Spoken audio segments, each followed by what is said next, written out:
everybody. It is Glenda. Hi, I'm Buster. And I'm Rosie. With Fralin and Friends. Joe's in bed. I got a clip of him. I'll show you later. Anyway, tonight, I'm going to read some more from The Search, which should make several of you happy. Golly, I forgot to look it up. I'll have to do it tomorrow.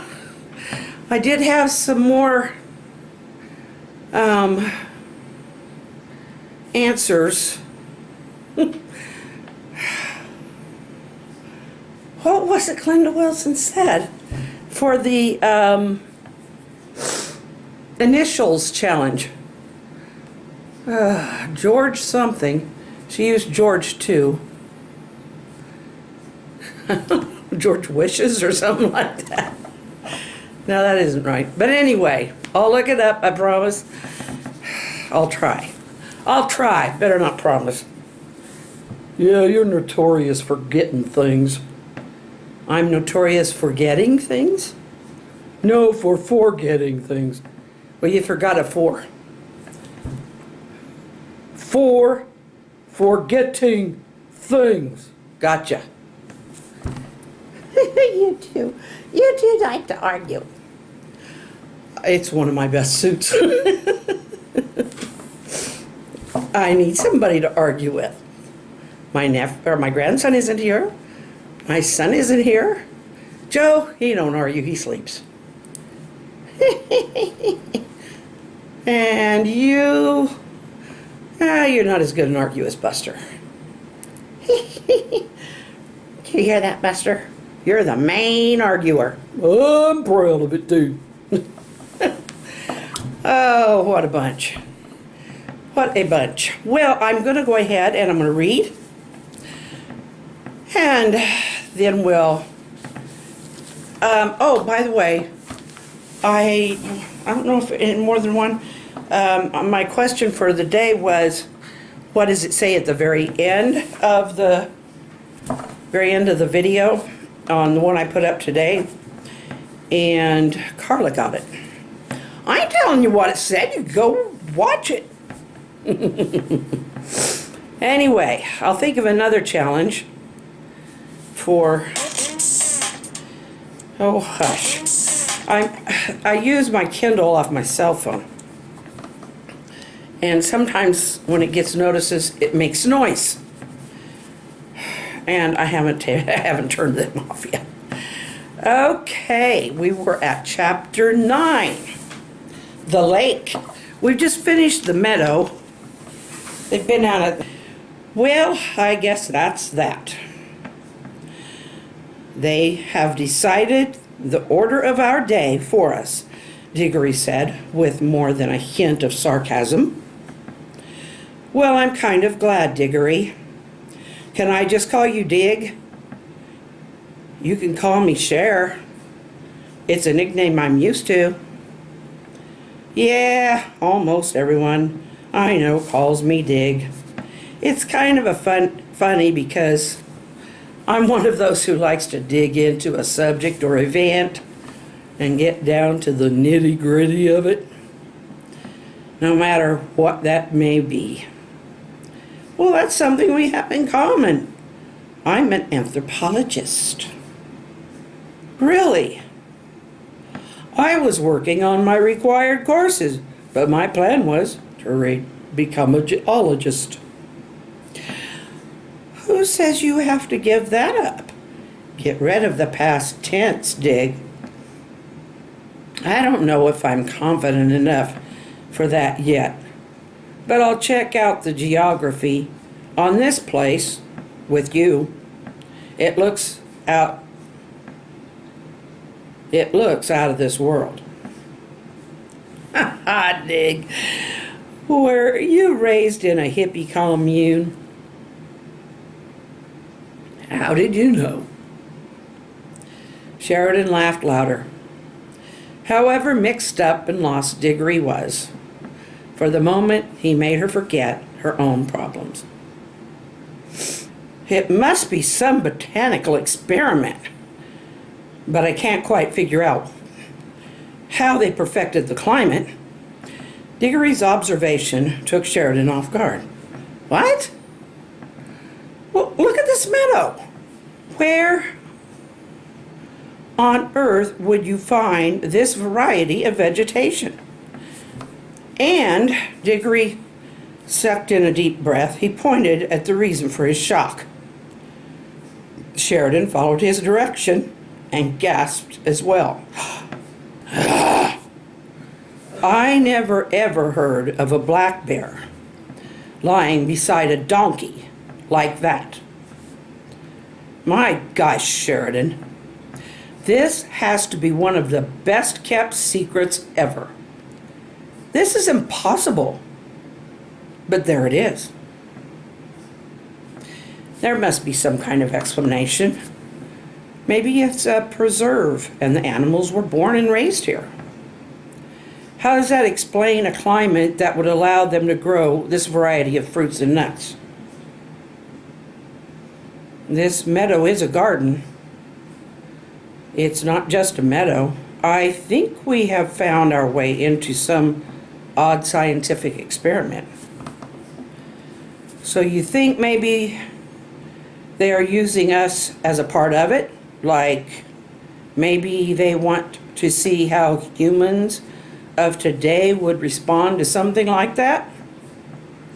Diggory pointed to the bear and the donkey, joined by a deer. Well, the deer makes sense in Nebraska, Sheridan observed. Maybe the area comes with the climate, or at least was easy to put in some kind of artificial climate-controlled force field. Diggory proposed the idea. Oh, now you are getting weird on me. No, he said. It's a real possibility. Things exist that we know nothing about.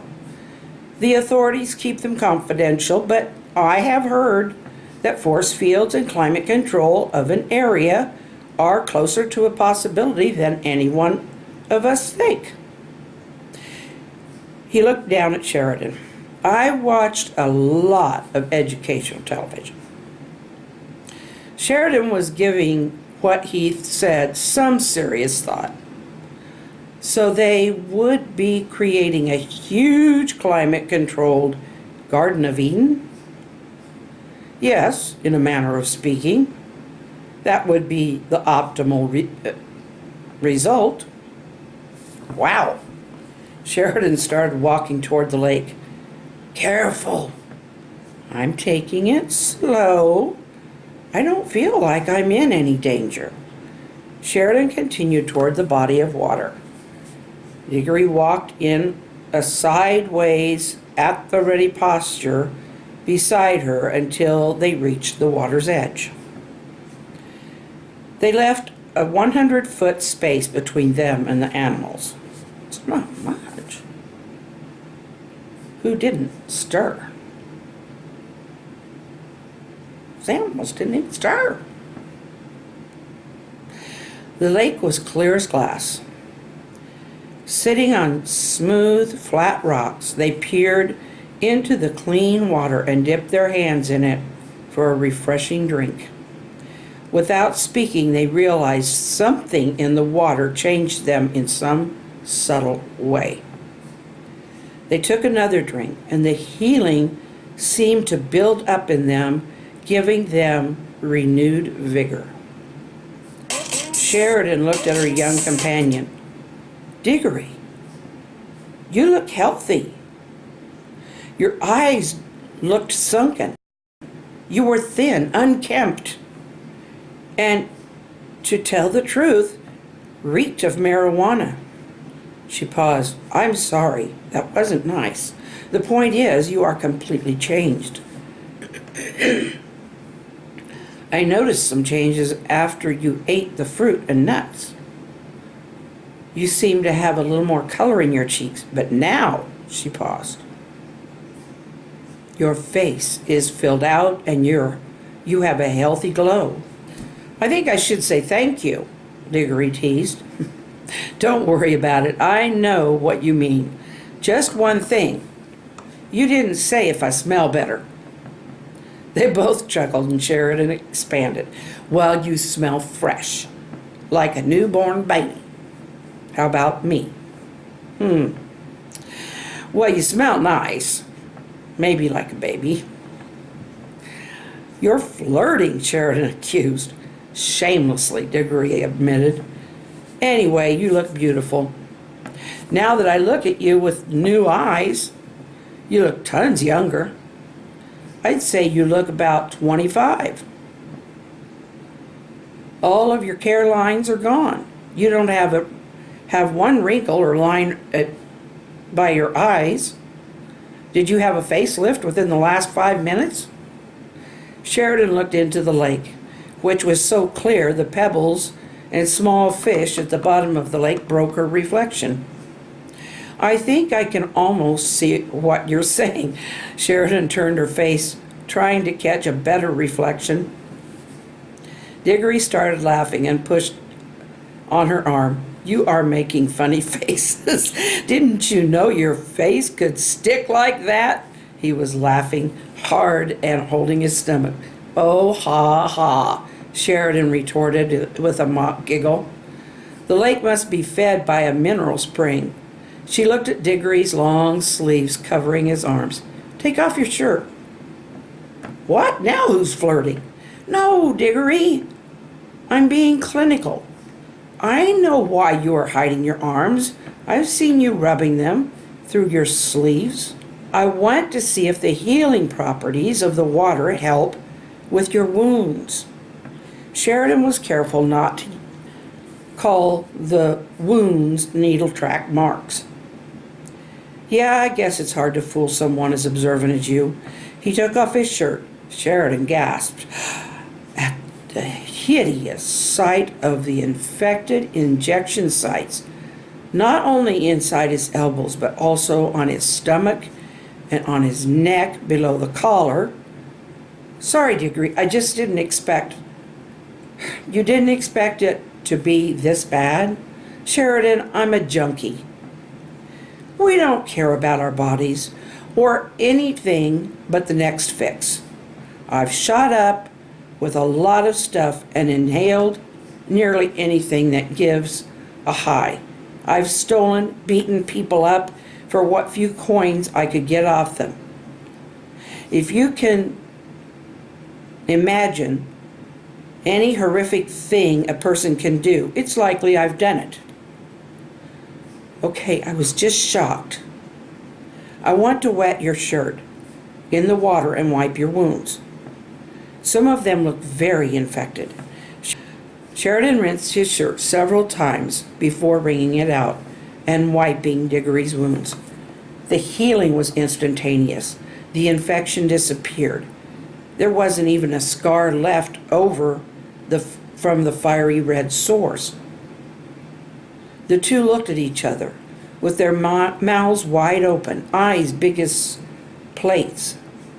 Sheridan wet the shirt again and washed the sores on his abdomen with the same result. This can't be. What are we supposed to think about this, Diggory? You've got me. I mean, it's great to see my sores gone, but this is weird. Dig? This is more than weird. It's miraculous. Diggory jumped to his feet and ran toward the far edge of the clearing. Hey, hon. I love you. Say boo.